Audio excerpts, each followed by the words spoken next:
Hello, this is John Ramsey, and this is my big comeback. I have very special guests with me today, Brian and Christina Knox, and they do a lot.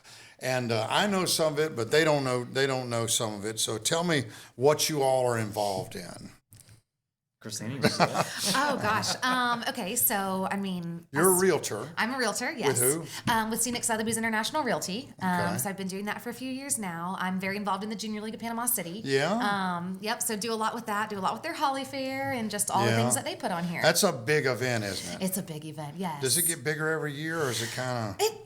It changes and fluctuates per year just based on what's going on, but it's always tons of people that come out and just a fun way to get in the holiday spirit. It does get things kick-started, doesn't it? And you do that every year, huh? We do that every year. Yeah. What other events does Junior League do? So we do a spring fundraiser. So it's normally like a brunch. And so all the things that we do really go back to the things we do throughout the year, like the diaper bank and the child service center, and like really back to the mission of women and children in our community. Yeah, that's fantastic. And what about you, Brian? You're a builder. I am. I'm a residential contractor. I'm a home builder. What's the name of your company? It's Coastal Classic Homes. Coastal Classic Yep. Homes. I've had this company for about 5 years. I've been in this industry a little over 10 years, but we do a lot of custom homes. We do a lot of spec production building. Yeah. Remodel, renovations, but we do a little bit of everything. Anything Do a little residential. bit of all of it, huh? Yeah. That's good. Let me ask you something. You know, after the hurricane, the big push was all these apartment complexes that went up. It went up everywhere, still going up. And have you seen that kind of slow down, or is the trend more single family homes, or what's happening? This is probably a question for both of y'all. Yes, I think in Bay County as a whole, these larger apartment complexes have, like you said, they popped up everywhere. Yeah. I think the market has been a little oversaturated, so they built, I think, probably too many of those. Yeah. I think so. I think we need a better built, attainable single family residence. Yeah, You know, yeah. Whether it's D.R. Horton or stuff that we build or any of these other builders, we need a better single family home product, not another apartment complex. And of course, things have been really messed up with interest rate and just, I don't even know if it's just interest rate of just crazy economy stuff right now. I mean, do we see an end in sight? Are things settling down or evening out or what? I hope there's an end in sight. I feel like it has a lot of people just nervous It does. and taking longer to make decisions, and they're unsure what they want to do and which route they want to go, if they want to rent or if they want to buy. So the market's just It's kind almost like we're waiting on the other shoe to drop and it's just dangling and won't do something. You know, something's got to, I don't know what it's going to take to make people feel. We've seen a couple of drops from the Federal Reserve, which will down the road affect interest rates. Helps. And I know the forecast for 2026 is to continue to sort of slowly drip out some more drops. Part of the organization I'm a part of, the Bay Building Industries Association. Tell me about that. Yeah, so I am a vice president of the Bay Building Industry Association. We are a part of the Florida Home Builders Association, which is a part of the National Association of Home Builders. And so we, the biggest benefit of what we do is really it's networking, supporting the local building industry. And that's not just me as a contractor, that's realtors, insurance agents, bankers, all the different trades that support and are actually on site building these homes. And so a big thing that we do as part of our association on the local level, the state level, nationally is advocacy. So we work with local and state legislators, whether it's Panama City commissioners or Representative Griffith, Senator Trumbull at the state level to try and make sure that the bills, the building industry is supported throughout each level, and that whether it's a law that's trying to be passed throughout the state of Florida, we go and lobby with the different lawmakers up there in Tallahassee every year and make sure that our industry is being supported and protected so that we can continue to build better homes, build homes that we need nationally. We have a shortage of homes. Millions of homes we're short across the nation. And so we want to make sure that we can continue to just keep building. And our area's got some growth left, of course. I mean, I know that we're not as our population's not stunted or anything like that. We're still on a pretty good pace to grow. I know the governor toyed around with this no property tax idea, which, everything I've read on it, it would be pretty hard to do. It would not. It's great in theory. It's a great idea, but it'd be pretty hard to pull off. You put it on the ballot, and people are going to vote for it. People are going to say, what I don't want what a property life taxes. changer that would be, But I think the big thing is all these cities panicking of how would we fund our city. It's a complex issue, but man, what a neat thing that would be for real estate and for Oh, for building sure. to help people get a little closer to. Can I afford to have my own home? Which that's the American dream is people want their own house, and it's been difficult these last couple of years. And that's a big part of I try. My big focus with my company has been to build an attainable home. Yeah, something that's well built, that most single dual income military families, something that is not going to be a burden to them. It's something that they can afford. And especially when you go back and look at what we do with the BBIA, our industry association, is we're fighting to help keep homes more affordable. Yeah. On the local level, working with the city of Panama City for whether it's impact fees, whether it's having the conversation about property taxes, talking to our state legislators about that is. We're all for making homes more affordable, but we got to do it the right way. Yeah. We got to make sure that we're accomplishing that where it helps everyone. Yes. So like with the realty market, Christina, any better, any worse? I mean, what is it? Is it just interest rate or what is it? I feel like it just depends. I feel like people right now, some people are moving here, so they have to move, they have to make a choice. And so lots of single family. I feel like we still have military here coming, but it's the condo market. I feel like it's the second homes, the beach homes.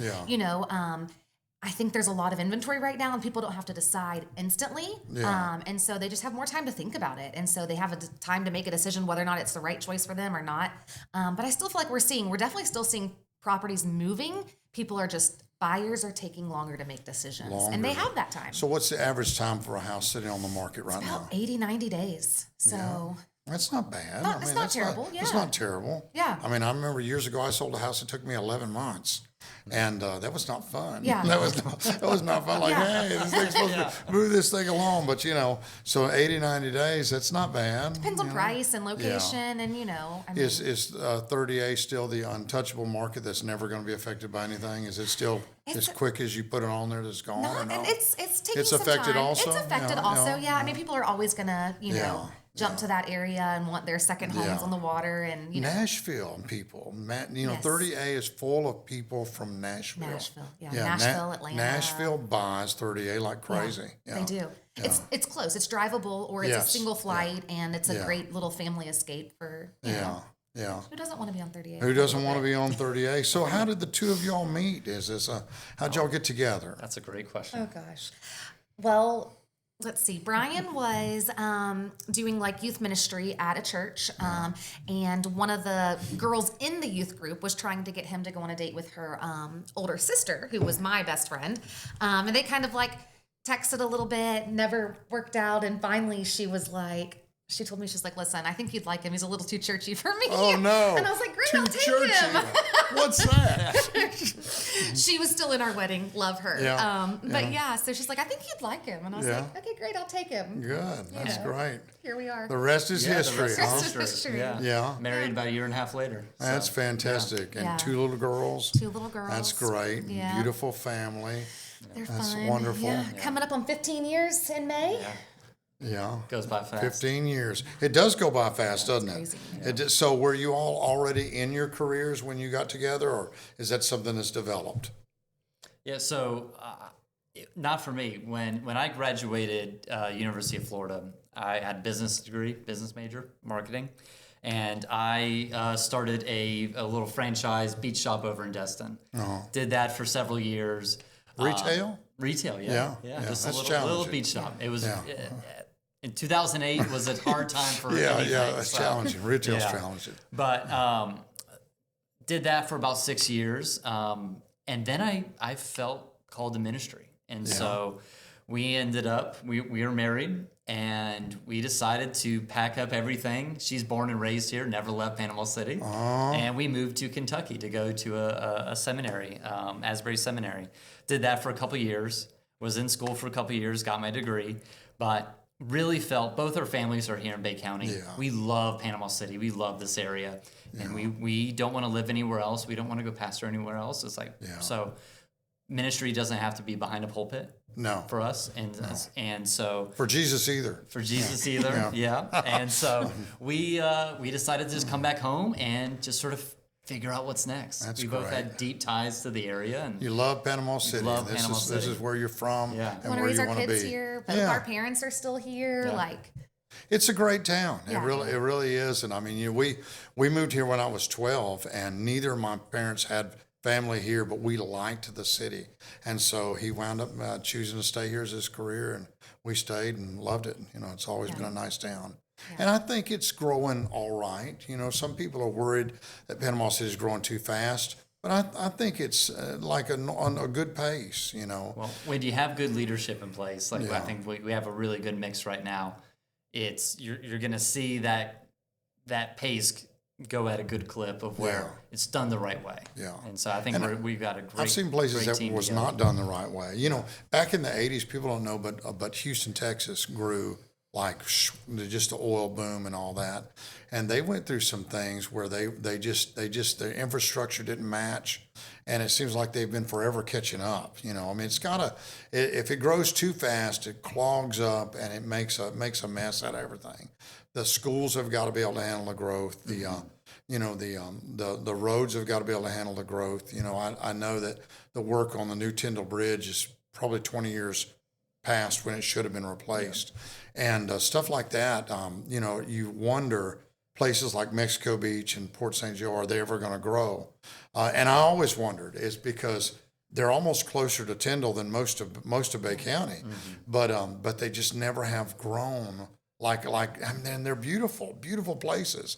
So you keep thinking, is this going to finally do it where it kickstarts those communities? You know, because there's a lot over there. To me, a lot of potential, a lot of potential for growth. So we'll see that. So y'all kind of got together, and then your careers kind of evolved. Have you always been in real estate? so I was a school teacher for 12 years. Yeah? Where at? So lots of places. Breakfast Point, Deer Point, Bay Haven, and then lastly What at made UA. you get out of teaching school? Oh gosh. Well, Brian's, we've always enjoyed real estate, and I enjoy like staging and decorating homes just a little bit as well. And really, I thought I'd stay home to be with the girls. Yeah. And I stayed home for like a month, and I was like, okay, that was fun. So I literally a month later got my license and just jumped full on in, and That's fantastic. I've been trying to convince her for years to get her license because it goes so well with what I do. Hand in hand. Goes hand in Building hand. and real estate go hand in hand. So you work together all the time, it's so nice to bounce ideas and That's all the time. fantastic. Yeah. Well, and I think when you have careers that complement each other, it helps you kind of stay walking in the same step, and then that's good. It's good. It helps with everything. Okay. Well, that's great. We're going to take a break. We'll be right back with Brian and Christina Knox. Just give us just a moment. Are you ready to connect your organization with an audience that is eager for inspiration? The My Big Comeback podcast, hosted by John R. Ramsey, shares powerful stories of resilience and redemption, featuring guests who have turned life setbacks into major comebacks. New episodes drop the 1st and 15th of every month.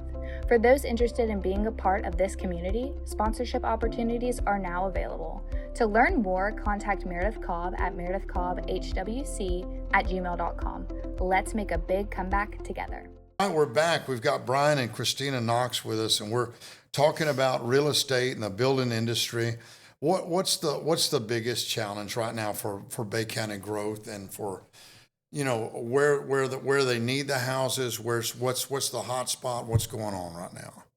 Yeah, so the hardest part is really getting land developed quick enough. Getting, whether it's through a lot of these bigger builders, getting through developing, moving the dirt, putting in the roads and all the infrastructure. A big problem that we're dealing with right now is the city of Panama City, the whole county is really it's a dilapidated infrastructure. And so that's going to be a big issue coming up, and that we're talking about it consistently with our association the Home Builders Association and the different municipalities is trying to catch up Like on infrastructure, you're talking about roads, mainly? We're talking about roads. We're talking about water and sewer, drainage, wetland, overcoming wetland areas, overcoming stormwater issues. There's all of Panama City North that the city of Panama City has that over time will be thousands of homes. But What area is that? You're talking about that is going up 231. Yeah. It's on the probably in the east side. like Star Avenue and that above there? And there's a everything up lot there. of land up there. It's a lot of land, but it's a blank slate. Yeah. But that means the city needs a Someone needs to develop it right. lot of money. Yeah. And it takes a big developer to go in and put in all that to build the homes. Well, it's a lot of stuff, and I think that it just takes good leadership trying to map it out and get it going. St. Joe, of course, is always been a real blessing, a big help to our school and all, and they've put a lot of money in the community, a lot of St. money. Joe's fantastic. That whole area around the airport, I mean, they had big plans for that stuff there, and a lot of industry too, not just housing but industry. And I think that's one thing Bay County's always needed more of is some good jobs like that. And I know it scares people when you say things like that because you have the tourist side of our community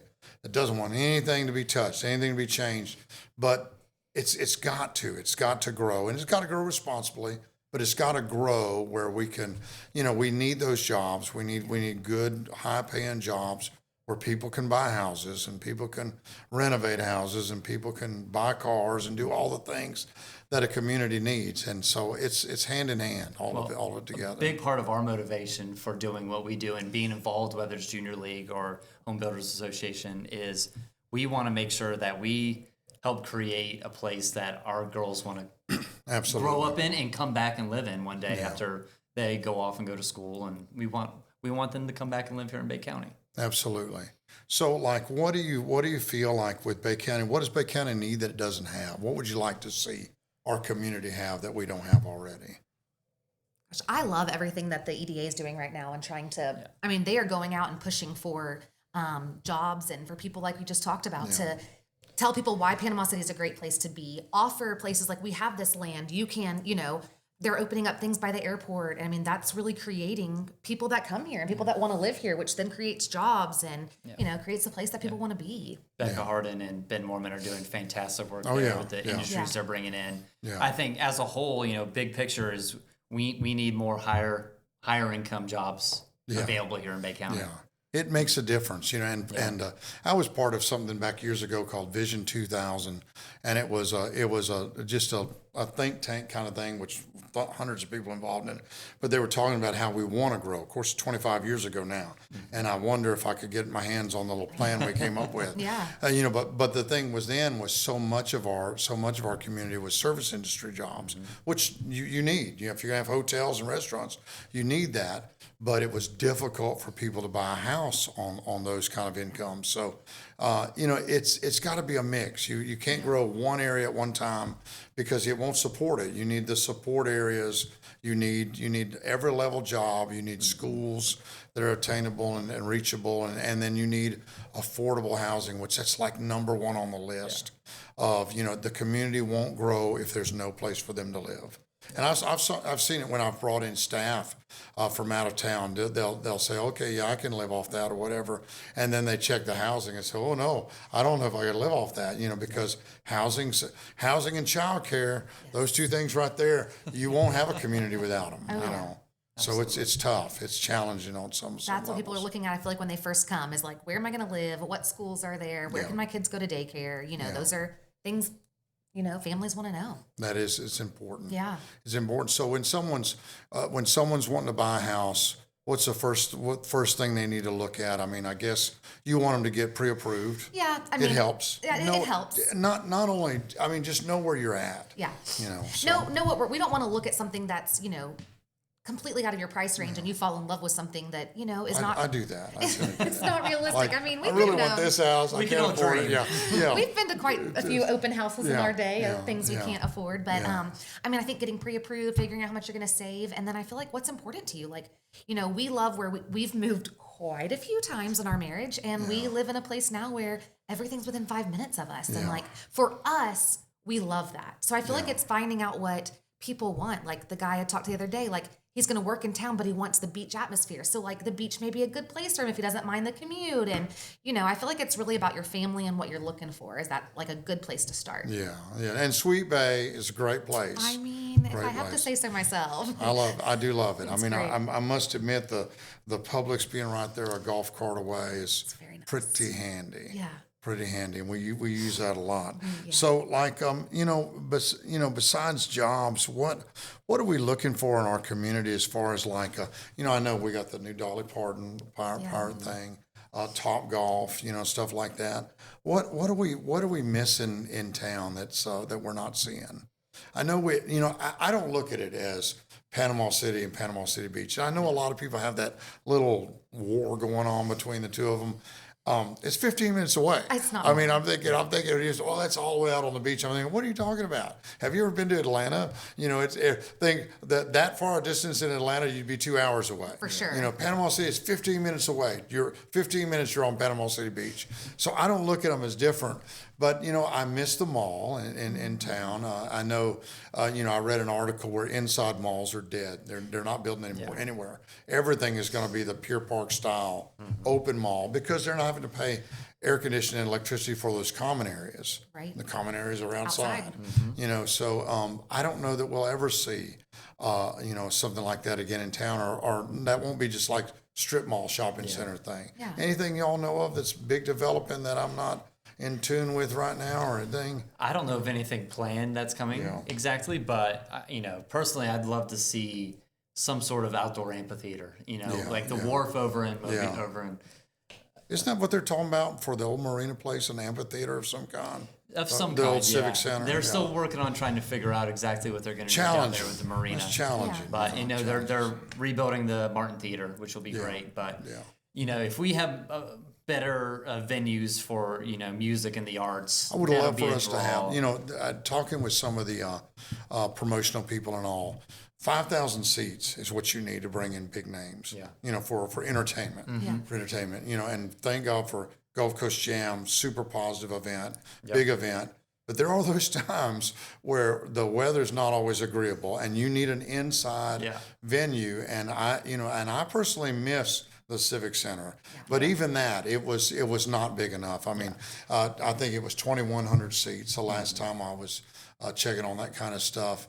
And really, to bring in big headliners for indoor concerts, you need 5,000 seats, and that's what I wish we could get somewhere, anywhere. On the beach, in town. Those aren't cheap venues to build, though, unfortunately. No, so. they aren't. They are not. And I find that it's got to be something that can support that kind of stuff, which I think we could. I really do. Absolutely. It's just a matter of who's gonna step out and do it. And when we keep doing slowly doing the right things, I think if we can get a venue like that, get some better restaurants. Or Cheesecake Factory. I always throw that in there. I guess I just Planting want seeds. one. I guess I just want one. Everybody tells you, no, the town's not high-end enough for it. I think we can handle it. I think people would cover it up. But I'm thankful for what we do have, and I'm thankful for. I feel like we're well-rounded. I mean, I feel like there's not any big gaping holes with stuff we don't have. Yeah. I think we've. I think a big. A few thousand seat venue would be very helpful to our community. Yeah. We're not even close to a sports franchise or anything like that. We're just not that. We're not that size of city, and I don't think we're going to be anytime soon. That's okay. I'd rather some stuff we'd be better off without. I love the way downtown is developing. Too. I was just I think it's just. They've I done think a it's great beautiful. job with it all. Great job. It looks Downtown, St. Andrews, I feel like Yes. they are adding just so many things. I mean, Sweet Bay with the town Yeah, center. yeah. I love those little pockets of community that are restaurants and shopping and just like where you get to, be a part of the community that you're close to. I love that. Yeah, and I think that whole walkability, it's not just trendy. It's the way of the future. Yeah. Because people don't want to spend all day in their car. They want something just, and you find when stuff is convenient like that, you do stay home more. Yeah. I know I do. We spend a lot of time in the neighborhood, and that gets to know people, and it makes for a nicer experience. Yeah. We joke that, we have friends that live in the Cove, and obviously it's 15 minutes from our neighborhood, and we're like, oh, it's so far, All the way you across just kind town. of, Yeah.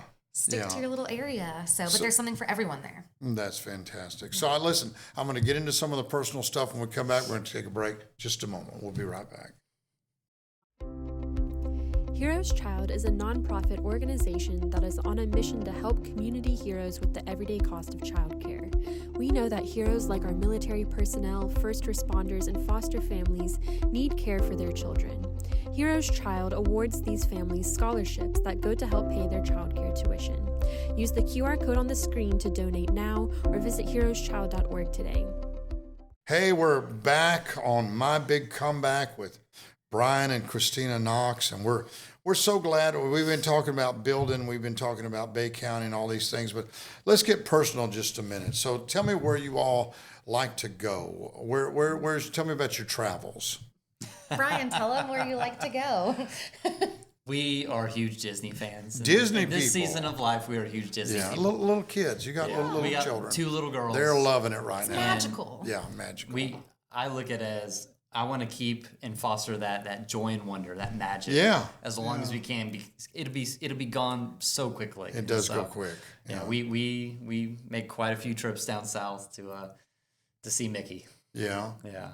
That's the main place y'all travel. We like to do that. We love to go to 30A. It's just such a short, easy 30-minute drive. Rent a little house there, have a staycation. Yeah, I and- love staycations. Yeah, I feel like we live at the beautiful beach, but we don't go as often. So it's nice to take some intentional time to go to the beach, go to the pool, walk around, go shopping, and Well, when I look at my bucket list, there are no beaches on my bucket list because I live. Hers is only beaches. I live in the most beautiful beach in the world. I mean, to me, there's nothing that compares to Panama City Beach. It's beautiful. I need to see them all to compare. Yeah, I know. I want to do Europe. That's my next big thing that I want to do. I want to do Great Britain and France and all them areas. That's what I want to do. So that's I what think that's definitely on I'm our looking at. That's definitely a list. bucket list for us. Yeah. Yeah. Italy, Yeah. just see different places. I feel like now that the girls are getting older, it's a little bit easier to Yeah. travel. And It is a little, that kind of travel is a little more challenging with little kids. Yeah. What's the furthest you all have been? Been out of the United States at all? we have been before the kids. We went to Budapest and Vienna. Budapest? How did you pick that out? His sister, Just take a dart and just throw it? basically. I've never even. Not far from the truth. Yeah. Budapest. So my sister works for Southwest Airlines, and so she always has a pulse on airline deals. Yeah. And this is probably 10 years ago, over Thanksgiving, she calls and says, "Hey, in about 2 weeks, there's $400 round trip flight to Budapest. Me and some friends are going. Would you and Christina want to come?" We didn't have kids at the time. We're like, sure. We would never have chosen Budapest. What's there? Tell me. I mean, what did you see? It's just an old European country, Yeah. and so. They had the Christmas market in Vienna. So we took a train to Vienna and they had the big Christmas market. So we got to walk around and it was That's all cool. decorated and I would love that. it was, Yeah. we got to go see the little bathhouses that they have and just, I don't know, just play tourist. Yeah. It was fun. That's It was cool. fantastic. Yeah. I think so. So y'all have been, that's pretty far. We have been, Yeah. We're that's world good. travelers. Yeah. We are going this summer to Hawaii. Yeah.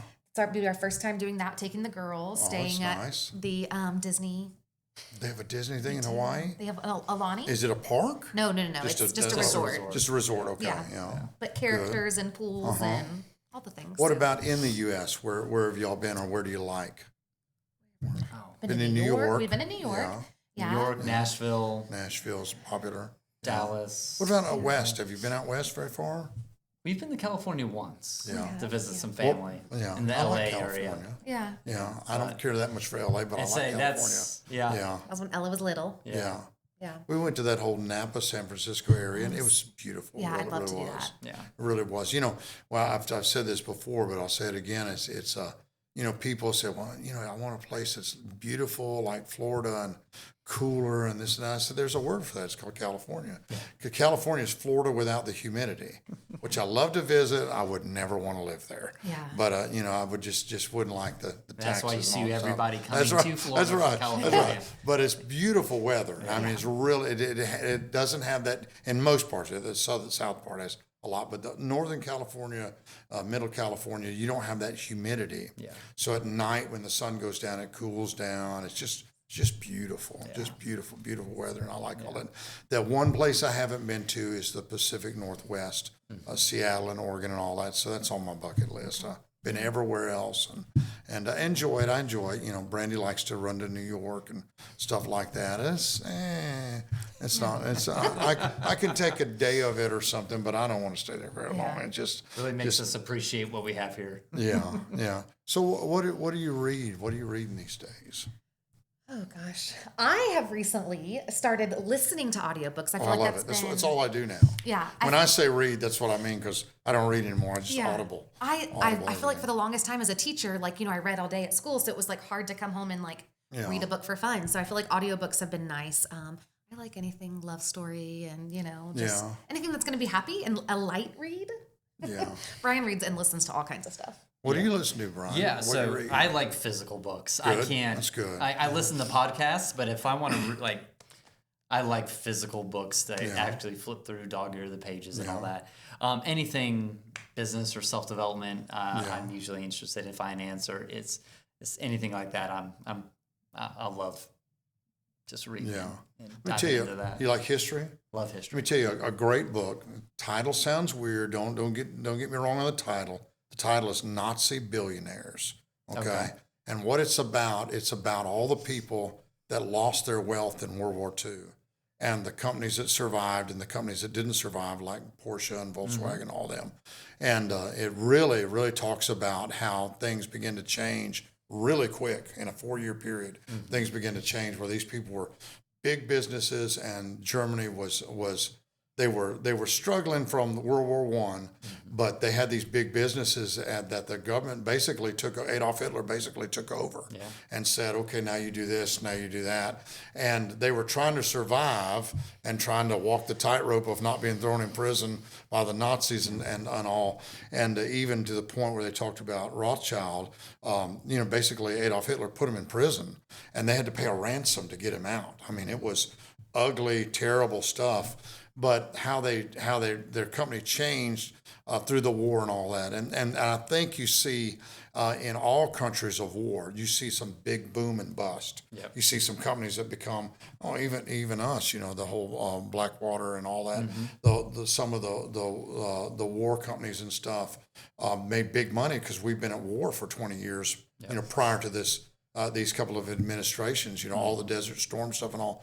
And so people involved in that really saw a boom to their business, and other people, it might have wiped them out, But part of the change of environment that people go through, So I think we all see that. So you like a lot of self-help, and give me a book that you really liked. The book that I've read multiple times, and I give to everybody on my team. You work for me, you're going to read this book. It's called Extreme Ownership by a former Navy SEAL named Jocko Willink. Fantastic. It's a great book about owning your decisions and stepping up, doing the hard things, being disciplined, and just taking care of business. That's great. So give me the name again. Extreme Ownership. I'm going to read it. Because I love I'll stuff look like up that. Nazi billionaire. It's an unusual book. It really is, but I love good books. There's another book that when Superintendent Mark McQueen was here, it was called The Wisdom of the Bullfrog is the book he recommended. And it was by a Navy SEAL. Okay. And the head Navy SEAL, the top guy, is called the Bullfrog. And so it's fascinating. And I'm looking at that. There's a lot of great things on leadership that you read, and I think stuff like owning your decisions is a big part of it, because you can't be over something, a building company in real estate, without making some mistakes. Everybody does. And the only time you're really not growing is when you won't own any of that. You won't, as pastor for 35 years, I've made lots of mistakes. I mean, lots of big mistakes. But I've done some big stuff. That I would not have done if I was afraid to make a mistake. So I am not afraid to make mistakes. And part of not being afraid to make mistakes is being willing to own them. So I messed up. It's all right. We'll all survive. And that's what I preach this to my team constantly. It's like, no matter what, we're going to do the right thing. If we screw something up, even if it's not our fault, or I can point a finger at a trade or somebody else. We're going to own it, and we're going to make it right no matter what. And so we're going to own our decisions. We're going to own our successes. We're going to own our mistakes. Yeah. We're going to learn from them, but we're going to just always try and do the right thing and take care of people. Yeah, that's important. I think a lot of people when they grow, it's maturity is what it is. Mm-hmm. The more mature you get. It's impossible to not make mistakes. You make mistakes, just own them and go on with it. Just don't make it bigger by trying to put it on someone else or hurt someone else with it. Because there's building. Man, there's stuff you can't predict. Yeah. I mean, you can't predict storms. You can't predict the weather. You can't predict the price of lumber shooting up and this and that. And so it's a volatile field. I imagine that you see a lot of, I don't know what's concrete going for these days. Do you have any idea? Much. I mean, I thought the last time I heard something was like $180 a yard or something like that. Right now I'm paying north of that Really? for a yard alone. Has it been pretty stable, or is it jumping around? I mean, overall, across the board, if we look at building materials, they've sort of leveled out over the past couple of years. 2-3 years ago, we saw lumber just skyrocket. I remember that, yeah. 3-4 times what it costs right now. Wow. But it's a commodity, so it's, it fluctuates pretty regularly. Same with concrete. Concrete fluctuates a little bit. Yeah. But overall, when you look at the entire building package of what we use, it's going up, 3, 4, 5% every year. Yeah. But nothing outrageous in the past couple of years. Any kind of exciting new products? I know like everybody in the last few years has switched to LVP on their flooring and stuff like that. Anything new coming down the line that we're seeing a lot of? Listen, you go to the build shows, the expos that they have, and you'll see all sorts of different things. But like a few years when everybody changed to PEX on the plumbing stuff, that really surprised me because I thought, man, clipping together. I said, "Is that good?" But they love it. People say there's nothing better than it. But I was the kind of person with the big question mark of like, no, I don't know if I want that at my house, but I guess I do because that's what my house has in it. Listen, everybody. I tell people all the time, with the power of the internet, you can go online and find amazing new products that they're coming out with every day. And people ask me, "Oh, could we do this?" I'm like, "Absolutely." Yeah. We can do anything if you're willing to write the check for it. Yeah. That's all it takes is time and money. Time and money. That's what I say. Absolutely. Anything can be done. It just takes time and money. How much time do you want to spend on it, and how much money you want to spend on it? I think with building, you'll see little subtle changes. Do you see a lot of the preformed concrete building going on, or no? Not too much around here. Yeah. Here in the Panhandle, it's what we've been doing for quite a while.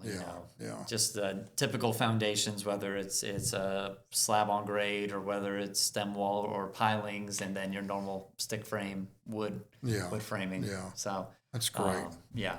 That's great. So, if I could ask you this, when we see the future of Bay County, 20 years down the road, 25 years down the road, what's it going to look like? Are we going to turn more of a? You think the tourism would keep going stronger? You think the industry would keep going stronger? If you had a crystal ball, what are we looking at in the next few years? That's a great question. It's the hardest question I've ever asked anybody because I've never asked anybody to predict the future. Yeah, I mean. But y'all have got your pulse. You got the pulse of a lot going on in our city. So I'll put it this way. What I would hope happens over the next 15, 20 years is that we put ourselves in positions to grow in a healthy way for Bay County, for Panama City. And that's making sure we take care of our infrastructure so that when someone wants to bring in a sports team, they want to build that music venue, that we're able to support it. And I hope we can continue to have residents, private money being put into developing the next great restaurants, like what Alan did with History Class and El Weirdo, he bought into downtown before downtown was anything really. And him along with a bunch of other people that sort of poured their hearts and their resources into an area. You got to care about it. You got to own that area and say, hey, we're going to make this something great. And I just see, whether it's, you look at tourism on the beach, you look at what's happening over at Tyndall, a lot of, the healthcare, the hospitals that are happening, being built right now. I think we're going to continue to grow and develop into a place, honestly, that young people are going to want to stay here, not go off to the bigger cities. Yeah. And I really think we'll be able to compete with some of those mid-level cities like in Nashville or anywhere like that in the next probably 20, 25 years. That's great. That's great. I'm kind of seeing a merging of Bay County and Walton County, almost kind of growing together. Mm-hmm. And, I forget who I was talking to that said that Water Sound wants to eventually become its own town. I think that's what I heard. It's big enough. And they want to become their own. They want to become their own municipality, and I can see that happening because it's a big, it's a big development. Yeah, absolutely. I like that. Yeah. The new hospital. I mean, that's so needed on that side of town. Yeah. An opportunity to bring better healthcare to the area. Is something and it that, being tied into a university is fantastic because a lot of money there. A lot of money there. So I think that's a great thing. I appreciate you all talking to me today. I know we're great friends, but I want them to know you. I like what you're doing, and I appreciate you coming. Thank you for coming to talk to me. Thanks very much. Appreciate it. Thank you.